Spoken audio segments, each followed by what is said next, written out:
Koforidua High Court injuncts Speaker of Parliament from swearing in 2 MPs-elect on January 6.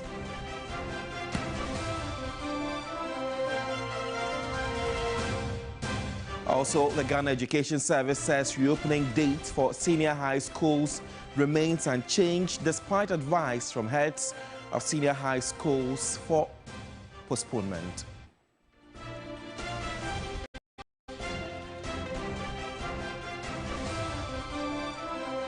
Traders still count their losses a day after fire ravaged over 100 shops in Kantamatu Market. We have details of these and more stories coming your way. To stay with us.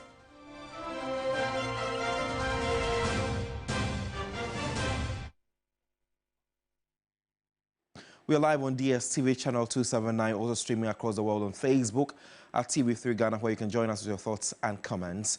The outgoing President, Nana Addo Dankwa Akufo-Addo, is set to deliver his final State of the Nation address today.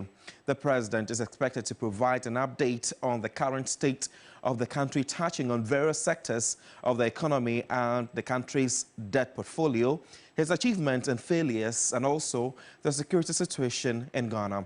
President Akufo-Addo will be performing the constitutional duty as prescribed by Article 67 of the 1992 Constitution. It says the President shall, at the beginning of each session of Parliament and before a dissolution of Parliament, deliver to Parliament a message on the state of the nation.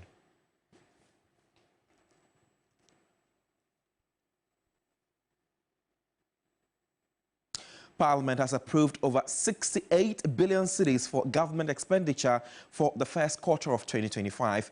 It follows the presentation of same by the Finance Minister on Thursday, with an amount of 16.4 billion cedis estimated to be spent on salaries, while 20.69 billion cedis is to be spent on interest payments. That's more.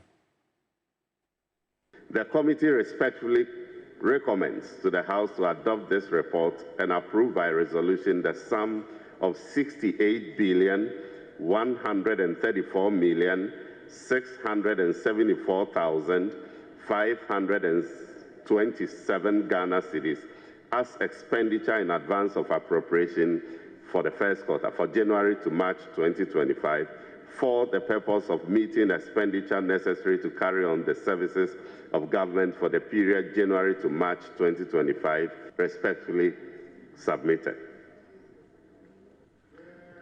Yes, honourable members, any seconder?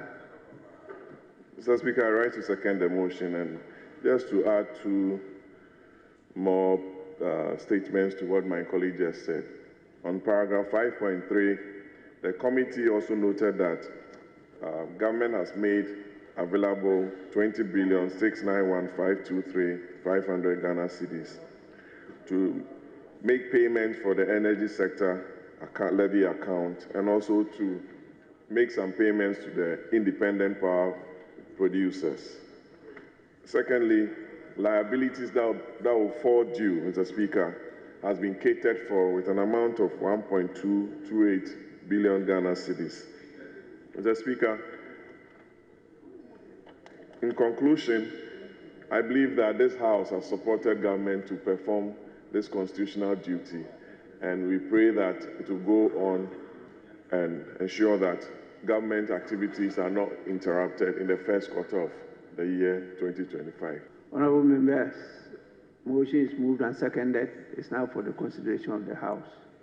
Order 200 guises as to how to consider this item, and 201 says, where it appears to the President that the Appropriation Act in respect of any financial year will not come into operation by the beginning of the financial year, the President may authorize the withdrawal of monies from the Consolidated Fund to meet the expenditure necessary to carry on the services of government in respect of the period expiring 3 months from the beginning of the financial year, or on the coming into operation of the Act, whichever is earlier.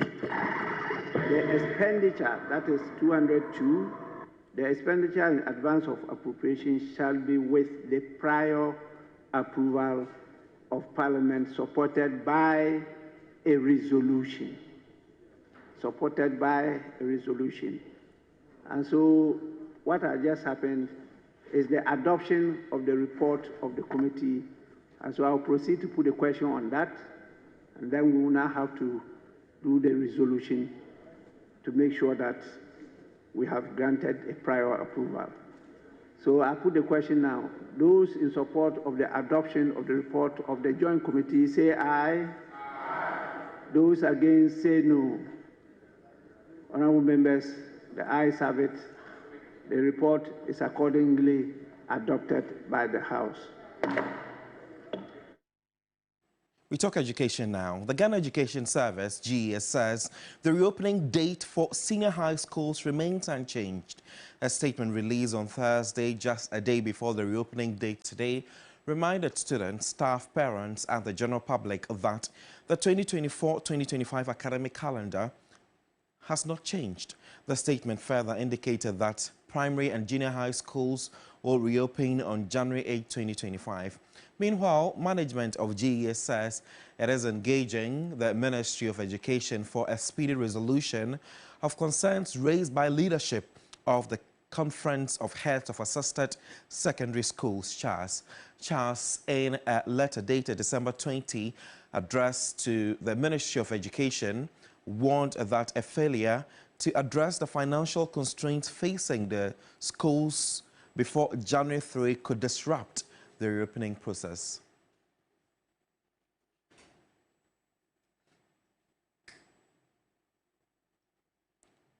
We head to the Central Business District now.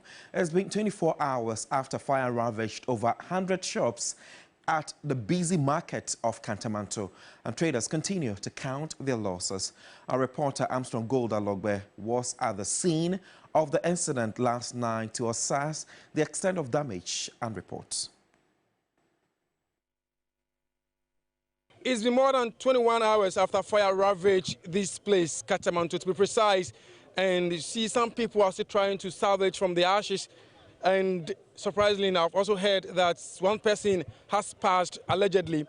This man has been giving us that information. He claims that is his friend, Rasta. So earlier when I got here, you told me that one person has passed. Yeah. Can you confirm? Yeah. No, I'll hold it for you. Yeah, one person died. It's my friend. He died? Yeah. How did he die? Oh, it's the fire. He died inside. He was in the fire? Yeah. Who purchased it? Oshiye? Oshiye. Oshiye. Oshiwa. What the name? Nane, and you didn't call hospital. Anopawi. Anopana. How much is he one? Okay. Into one baby a start here, and you say no than honor a Janet start here. To Janet start here, no inside. To a prayer, at the end be no de Mujashia, a peer free genim. To a peer free genim, the nurse and who you now raw abc down. So you could see this other man, for instance, sleeping here. Let me ask him. Now, boss, I don't know what does he? Officer, Niamano, ye bibiani, ye bibiashin, no, ye, you. Officer, Sana, no, I hosla life. It's more Hana Moda. I befa. A patano ponche cram, will be at Anina Hano Moda. So he says this where they sleep until the fire ravaged this place, and you could see another lady sleeping here. She just left this place. So all these people you see around here, we are told this is where they sleep day in, day out. Unfortunately, the fire raised down the entire place. Let me take you into the Kantamanto place proper, and let's see what exactly is happening in here, as many people are not giving up trying to get some more properties for themselves. This has been the situation since morning, and you can see some pockets of fires. From where I'm walking is where they sell foods, and also we have people selling eggs, crates of eggs here. Everything has been raised completely. You can hear some explosions from the very far end now, but not so serious. Let me talk to Madam. Madam, at this time, now, who you don't see by this time?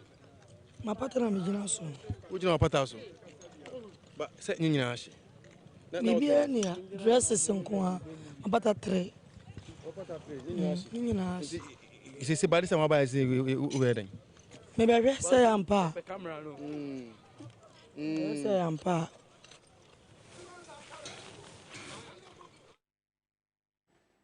Really unfortunate, and it looks as though these people are gradually turning into street families, but we'll definitely get to follow up on the story. It appears this has been the 4th time the Kantamanto market is burning, and we do not really know the reason why this is happening. We'll get to speak to the Ghana National Fire Service subsequently to know exactly what caused the fire incident. But still on that, hundreds of traders have been displaced following a devastating fire that ravaged the market at the Central Business District, leaving nearly the entire market reduced to ashes. The blaze, which broke out on Thursday dawn, caused widespread destruction, with one person reported to be burnt and several others collapsing from shock and distress.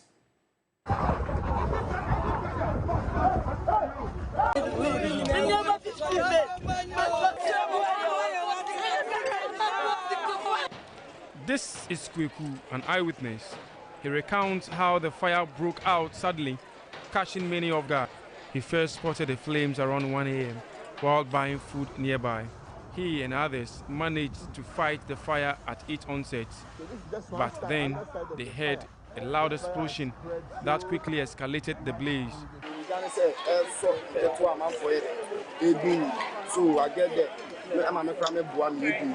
Kweku added that the severity of the fire left firefighters helpless.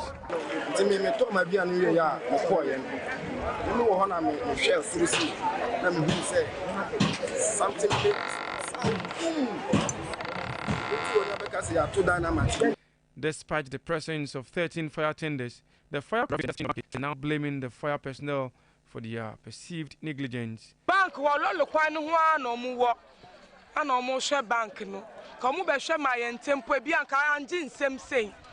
However, the Greater Accra Regional Fire Commander has repeated these allegations. By 2 minutes we were here because 0118 and 0120. So within 2 minutes, the tender from Accra City Fire Station was here. After this fire, we need to sit down with the market authorities and then see the way forward. As mourn the loss of the goods, scrap dealers have taken advantage of the situation to profit.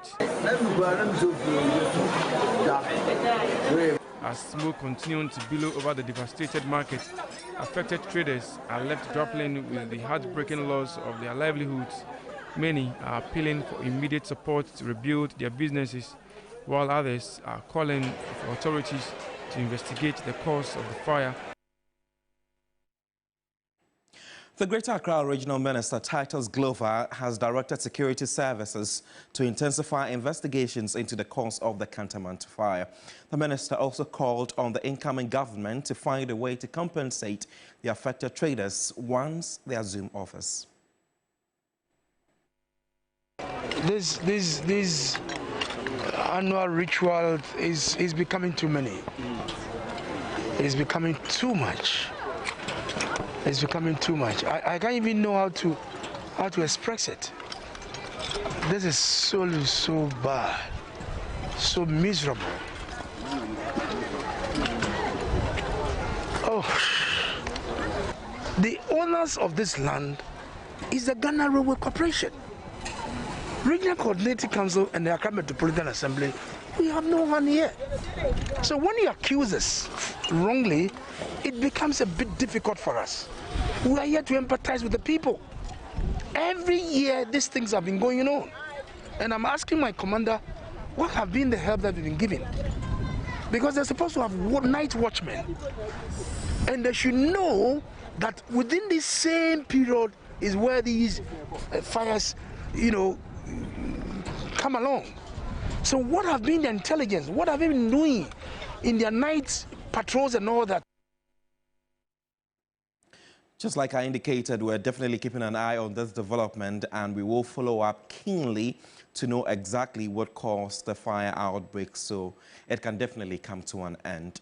Let's head to Koforidua now, because the Koforidua High Court has injuncted the Speaker of Parliament for swearing in 2 members of Parliament elect on January 6. They are MP-elect for the Akatia constituency, NSE Kumi, and Kwame Appiah-Kodua, MP-elect for Fantiakwa North constituency. The MP-elect for the Akatia constituency, NSE Kumi, was injuncted by Ekoforidua High Court from holding himself out as winner of the December 7 polls. The court, presided over by Justice Senior Amedehe, ruled that it was satisfied that a 10-day injunction be imposed. The Electoral Commission on December 12 declared NS Kumi as winner of the polls at the Tessanot Training School here in Accra after multiple failed attempts to finalize the results in the Eastern region. Akatia isn't the only constituency facing obstacles in the final days to the constitution of the 9th Parliament, as another injunction has also been slapped on the Fantiakwa North MP-elect Kwame Appiah-Kodua.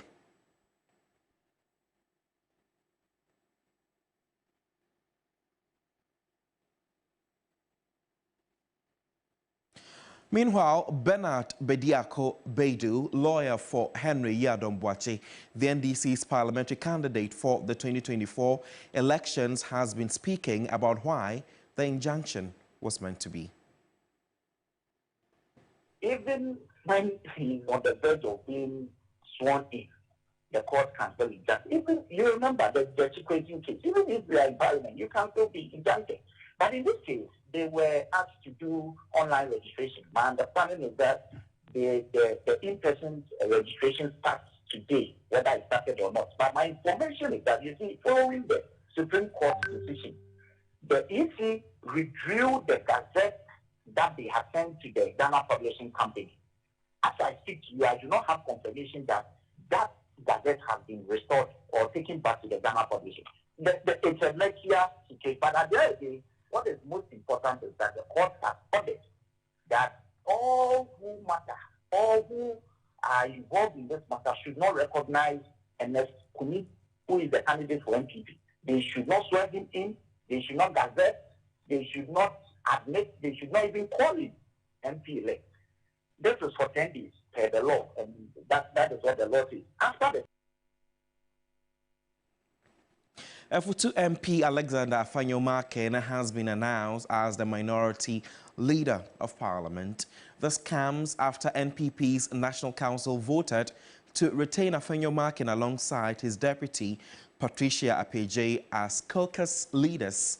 This also means the F2 MP will sit on the left-hand side of the Speaker.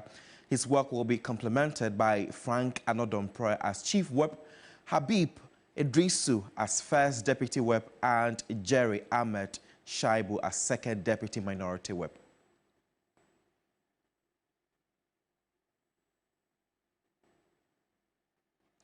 And that's how we end the morning news here on TV3. My name is Godwin Asidiba. We have a lot more for you here on New Day, so please do stay with us here on TV3 and have a good day.